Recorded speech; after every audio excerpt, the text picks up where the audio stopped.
I remember earlier this year, I really wanted to speak at an event, but I had a cruise booked and it was too close in. So I had to go on the cruise. First world problems. When you've got so many points and so many opportunities, we're actually juggling which amazing trip to take next.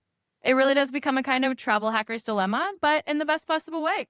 We're choosing between a cruise or a speaking event or which luxury hotel to stay at, and it's all thanks to the game you've been playing with miles and points. So yeah, it's definitely a fun level to reach, and it's proof that once you get the hang of it, you'll have more travel opportunities than you know what to do with. First world problems indeed. Some think that the credit card game is too complicated and that they can't do it. They don't even give themselves a chance. When I say start small, start with just one card at a time. What recommendations would you give for people starting? I'd say to anyone feeling like it's too complicated, just remember that everyone starts somewhere. Like you said, start small. Pick one good travel rewards card that fits your goals and just get comfortable with that. Once you see how easy it is to earn that first bonus and maybe redeem it for a simple hotel stay or flight, you realize it's really not that scary. And the encouragement is that you don't have to be a full-time travel hacker to benefit. Even just a couple strategic cards can make a big difference in how you travel and how much you save. It's like learning any new skill. Start with the basics and soon it becomes second nature. Another myth is people think they'll be locked into annual fees forever, that if they sign up for a card, they're going to have to continue paying that annual fee year after year. This especially becomes a concern that people have with the higher annual fees. Now, for beginners, again, I'm recommending starting with the smaller annual fees, but even with the smaller annual fees, you're certainly not locked into them forever. Exactly, and that's such an important point to clear up. The reality is you're never truly locked into a card forever. You can always reevaluate each year whether the card is still giving you value that outweighs the annual fee.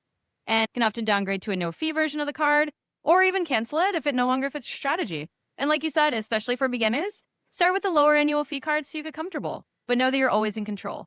There's no lifelong commitment, and you can adapt your card lineup as your needs and knowledge grow. You've got the flexibility to make it work for you. Another general criticism I hear is, oh, I don't have the time. And I'm usually suspicious when people say that because the real response seems to be that they're using their time in other ways.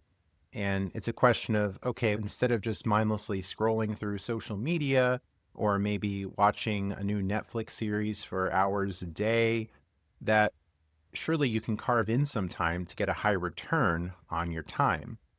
Travel isn't going to be free through normal ways. You would have to pay for it. You would have to do something to expend effort to generate money.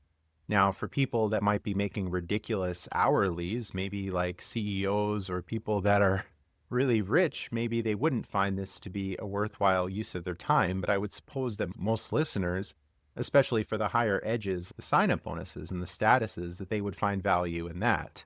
Personally, I'm involved with a lot of things, creating a podcast like this, playing poker, exercising, many hobbies I have, gaming, and I still find a lot of time for miles and points. I think that it has tremendous value. It really is about prioritizing where you put your time. And the truth is, getting into miles and points doesn't have to be this huge time sink. Once you get the basics down, it's something you can manage with just a little bit of effort here and there. And the payoff is huge compared to the time you put in. So I'd say to anyone who thinks they don't have the time, just start small.